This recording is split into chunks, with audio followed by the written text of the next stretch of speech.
Hello students, the question says the equation 3 की power sin 2x plus 2 cos square x plus 3 की power 1 minus sin 2x plus 2 sin square x is equal to 28 is satisfied for the values of x given by cos x is equal to 0, tan x equal to minus 1, that is option A.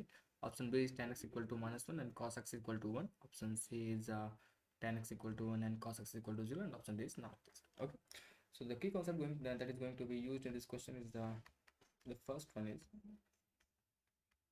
property of exponent, that is the property of exponent we will use here, that a key power minus x is equal to 1 upon a key power x. And the second key concept is going to be used in this question is of factorization. So this we will also use boundary value condition. Okay, and we will also use factorization. Okay, factorization, that is quite basic. Okay, तो हम लोग इस question को जो है start करते हैं. तो जो सबसे पहला इसमें हम लोग स्टेप यूज़ करने वाले हैं, तो हम लोग यहाँ पे देख सकते हैं कि यहाँ पे साइन 2x और प्लस 2 कॉस स्क्वायर एक्स है, और यहाँ पे भी साइन 2x है. तो अगर हम लोग यहाँ पे कॉस स्क्वायर एक्स प्रोड्यूस कर दें इस केस में, तो हमारा हम उसको कॉमन, मतलब कि कॉमन कुछ मान सकते हैं. तो ये ऐसा आ जाएगा कि 3 power sine 2x plus 2 cos square x plus इसको हम लिख देते हैं 3 माइनस साइन 2x, और हमको 2 साइन स्क्वायर एक्स को कॉस स्क्वायर एक्स में चेंज करना है, तो that will B 2 minus 2 cos square x, that is equal to 28.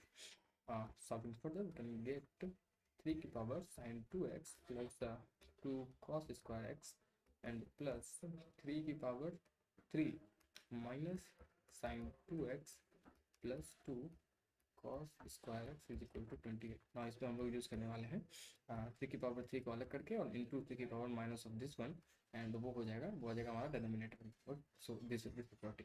तो हम लोग इसको ऐसे करेंगे कि 3 की power sin 2x plus 2 cos sorry, this one is in the power, so that is plus 2 cos square x plus 27, that is 3 की power 3, and upon sin 2x plus 2 cos square x, that is equal to 28.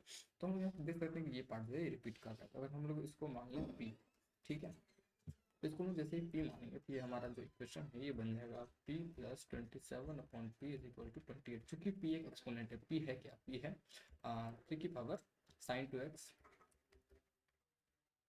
Plus 2 cos square x, that is equal to p. तो एक बात हम लोग कह सकते हैं कि p is always greater than 0.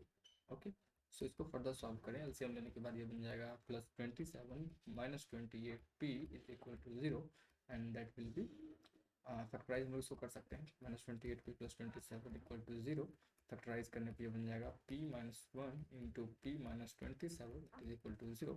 So case number 1 क्या हो सकता है हमारा, यहाँ से हमारे पास दो ऑप्शन आ रहा है, p is equal to 1 27. Case number 1 हो सकता है हमारा कि p इज इक्वल टू 27 है.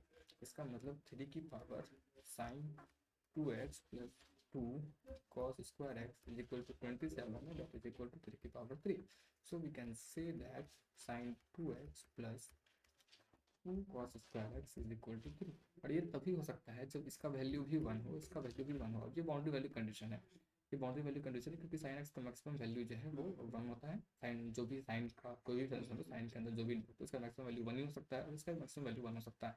हम लोग देख सकते हैं कि जब दोनों का वैल्यू एक साथ 1 होगा तभी जो है ये 1 और ये जो है 2 बन के राइट में 3 बनाएगा. तो अगर दोनों का किसी हम लोग एक साथ 1 लेने लगे तो 2x आ जाएगा हमारे पास pi by and cos x. cos x चूँकि इसको भी हमको 1 चाहिए, तो x का वैल्यू होना पड़ेगा 0, जो कि एक साथ हो नहीं सकता. इधर x equal to pi by 4 आ रहा है, इधर x इज इक्वल टू 0 आ रहा है, एंड जो कि हो ही नहीं सकता. ठीक है, तो इसको हम लोग डिस्कार्ड कर रहे हैं. जो सेकेंड ऑप्शन है वो है हमारा p is equal to 1, that means 3 की power sine 2x plus 2 cos square x, that is equal to 1. तो हम लोग इसको लिख सकते हैं 3 की पावर 0. तो फर्दर हम इसको सॉल्व करें तो जो हमारे पास इक्वेशन आएगा वो आएगा sine 2x plus 2 cos square x is equal to 0. हम लोग यहाँ से इसको ब्रेक कर सकते हैं, साइन 2x को 2 साइन एक्स कॉस एक्स लिख सकते हैं. 2 sine x cos x plus 2 cos square x is equal to 0. 2 common लेकर राइट में 0 कर देते हैं, और हम यहाँ पे cos x कॉमन ले लें तो आ जाएगा sine x plus cos x is equal to 0. तो याद रखो पिछले केस में क्या था कि इस दोनों को एक साथ जो है, इस दोनों को एक साथ होना पड़ता, ये दोनों जो वैल्यूज है इस दोनों को एक साथ होना पड़ेगा. लेकिन इस केस में हमारे पास और कंडीशन है कि if either cos x is equal to 0 और sin x plus cos x is equal to 0, which implies sin x is equal to minus cos x. And taking this one to this part, so we can say that is sin x upon cos x that is equal to tan x that is equal to -1. और इस case में cos x 0 नहीं होना चाहिए, वो case हम लोग यहाँ पे ले चुके हैं, तो इस केस में हम लोग मान के चल रहे हैं कि cos x 0 नहीं है. सो जो हमारा आंसर है वो है cos x equal to 0 and tan x equal to -1. So cos x is equal to 0 and tan x equal to -1. So hence our answer is option number A.